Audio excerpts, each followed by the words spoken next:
Okay, this is the part of the course where I can finally sit back and you do the work. Just kidding. But you do need to pick your product now that you're a product manager, and there are some ground rules I recommend you follow to make this course truly useful for you. Firstly, it should be a technology powered product because, after all, this is a course on tech product management, and it could be an existing or new product. And if you want ideas for existing products, check your pocket. Look for the apps that you really can live without, that you open every day on your phone. And some good examples can be consumer products such as e commerce sites or marketplaces, Netflix or Airbnb or Etsy. It could also be a social media company like Facebook or LinkedIn or Twitter, or it could be a B2B company that offers business services like Salesforce or Trello or Slack. And it could be a consumer device like Apple, Sonos, or Tesla. And it could be a platform specific application on a mobile device, for example, such as Uber or Audible or Instagram. And if you do pick a product that is large scale like Twitter or Facebook, you do need to create a realistic role. So you can be product manager of Facebook, but you could be product manager of Facebook newsfeed or Facebook messaging. You could also pick a new product idea.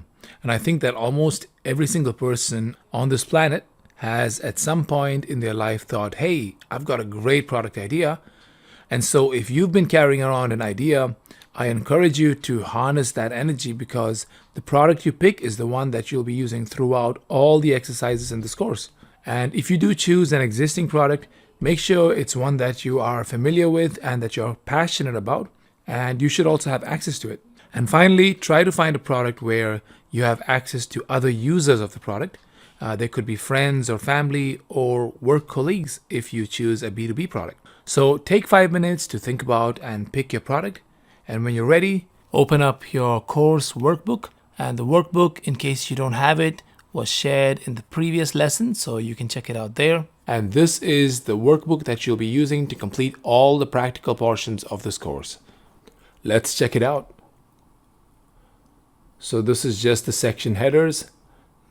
We have 10 sections, and within each of these sections we have the exercises. So this is the first exercise that we'll be completing together. Exercise number 1, choose your product. And so it's essentially a table that has to be completed. And for my product, I've gone with Uber Cabs. Not Uber as it is today, but Uber when it was originally conceived in 2009. So I'm picturing myself as the first product manager at Uber when it was first conceived. And I chose to go with Uber Cabs because it's really a great example of a product that really disrupted an existing and mature industry. And the thinking behind how they went about both conceiving the product and building it and rolling it out to the markets around the world is really a good example of a case study. So Uber Cabs 2009 is my product.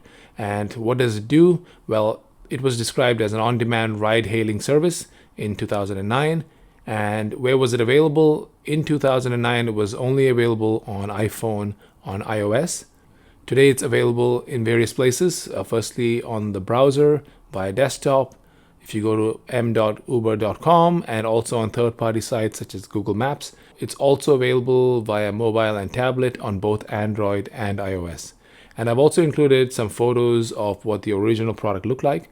So this is just a table to summarize the product that I will be choosing to work on. So spend a couple of minutes to pick your product and enter these details. And one of the reasons that we're doing this is because ultimately we will be sharing our workbooks with other students. So I'm a big proponent of collective learning. And so you'll have a set of workbooks that you can use as reference material as you do these exercises yourself. And so you can spark ideas off of each other. And I think that'll be a really useful exercise. So spend a few minutes and complete this table. And it shouldn't take you more than 5 minutes to do this, but have a bit of a think about what product you'll choose because that's the product you'll be working on throughout the course. All right, I'll see you in the next lesson. Bye for now.